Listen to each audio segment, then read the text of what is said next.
Bismillahirrahmanirrahim. Assalamualaikum warahmatullahi wabarakatuh dan salam sejahtera untuk kita semua dan salam hangat. Perkenalkan, nama saya Muhammad Nurdan, mahasiswa Pasca Sarjana Universitas Negeri Makassar dan prodi bimbingan dan konseling. Jadi di sini saya ingin melakukan konseling dengan menggunakan pendekatan behavior. Di sini saya menggunakan teknik desensitisasi sistematik. Di sini saya ada mempunyai klien yaitu inisial HN, adalah siswa kelas 12. Ia adalah anak pertama dari dua bersaudara. Setiap kali ia melihat seseorang yang sedang marah, ia merasa ketakutan dan jantung berdebar.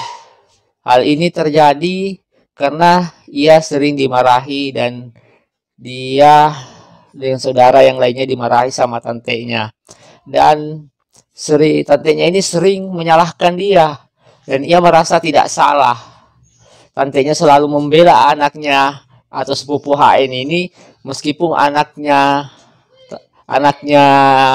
atau sepupu HN ini salah, tetap dibela. Nah, karena hal ini ia merasa trauma dan cemas sekali.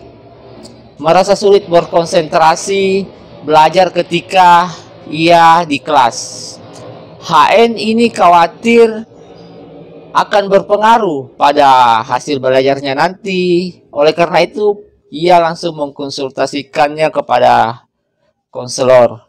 Dan setelah itu saya mengkonseling dengan menggunakan teknik desensitisasi sistematik, yaitu agar mereduksi kecemasannya. Dan baiklah, kita akan simak nanti video berikutnya dengan menggunakan pendekatan behavior dengan teknik desensitisasi sistematik. Ya. Waalaikumsalam. Ya, silakan masuk.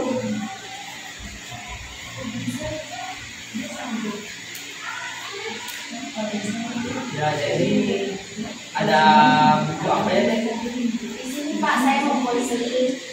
Oh, mau konseling. Jadi ya, saya sangat senang adik sudah bisa untuk datang untuk konseling hari ini ya. Terima kasih ya. Apa kabar hari ini? Alhamdulillah. Alhamdulillah ya. Jadi sebelumnya mata pelajaran apa tadi? Sebelumnya mata pelajaran matematika Pak. Oh, mata pelajaran matematika. Jadi mata pelajaran matematika apa yang didapatkan tadi di mata pelajaran matematika? Tadi belajar tentang trigonometri Pak dan cukup menyenangkan. Oh ya. Jadi sebelumnya pernah konseling? Belum pernah Pak. Belum pernah ya.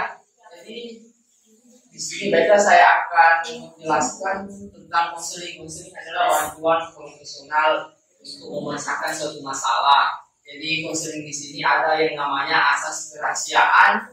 Asas kerahasiaan ini adik tidak dipublikasikan masalahnya dan juga dijaga kerahasiaannya. Dan ada yang namanya keterbukaan. Keterbukaan di sini adik sifatnya terbuka untuk menceritakan suatu masalahnya dan sukarela untuk menceritakan suatu masalahnya juga, dan tidak ada paksaan begitu. Jadi adik di sini jangan ragu untuk menceritakan masalahnya karena di sini dijamin kerahasiaannya. Oh, begitu ya Pak. Iya. Sekarang saya sudah mulai paham tentang konseling.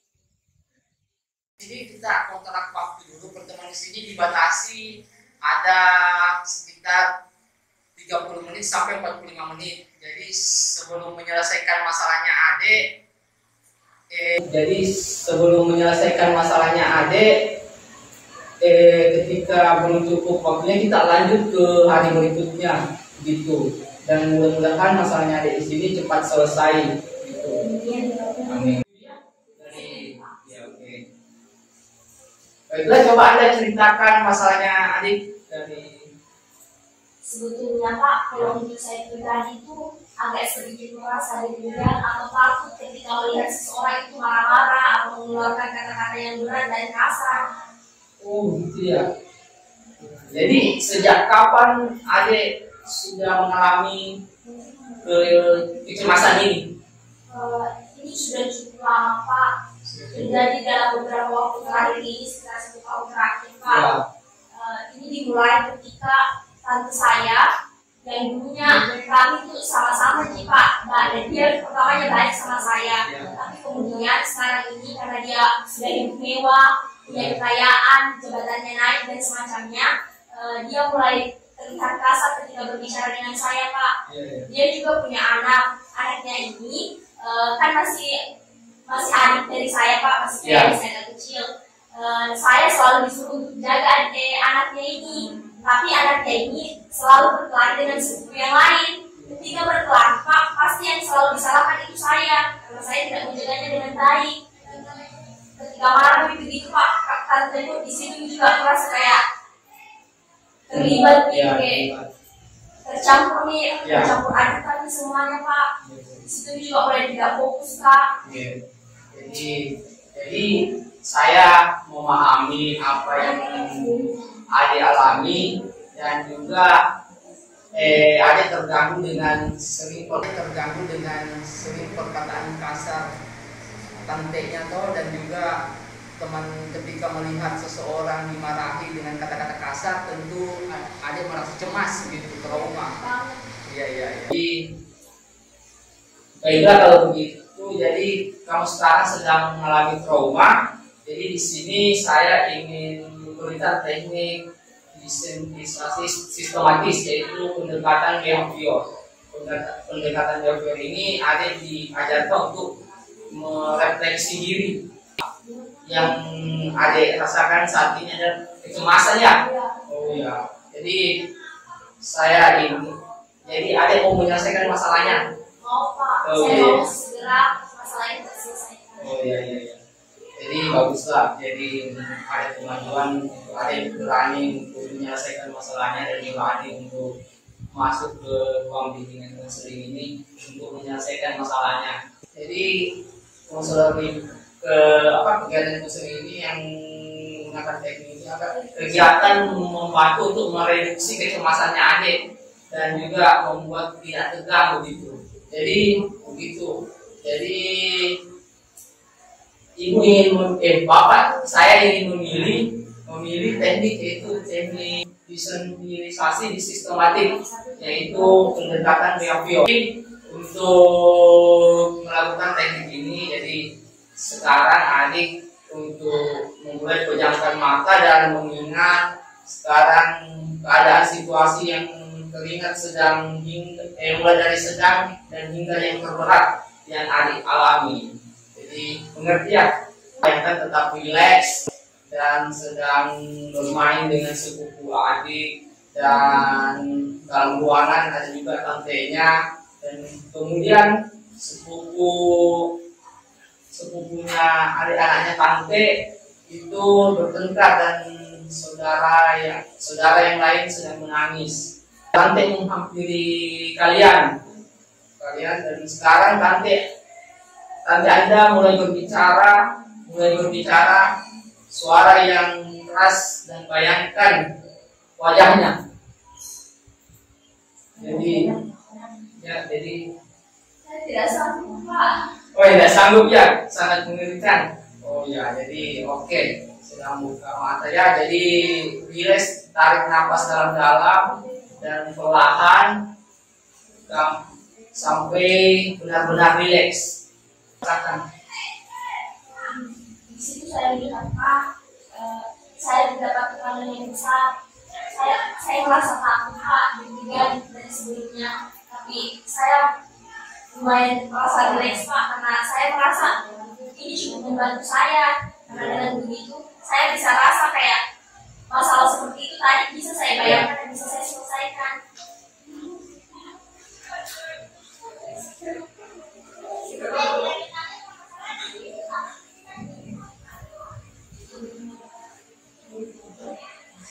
Baiklah, kita akan mempraktikannya lagi karena sudah menceritakan apa yang dirasakan.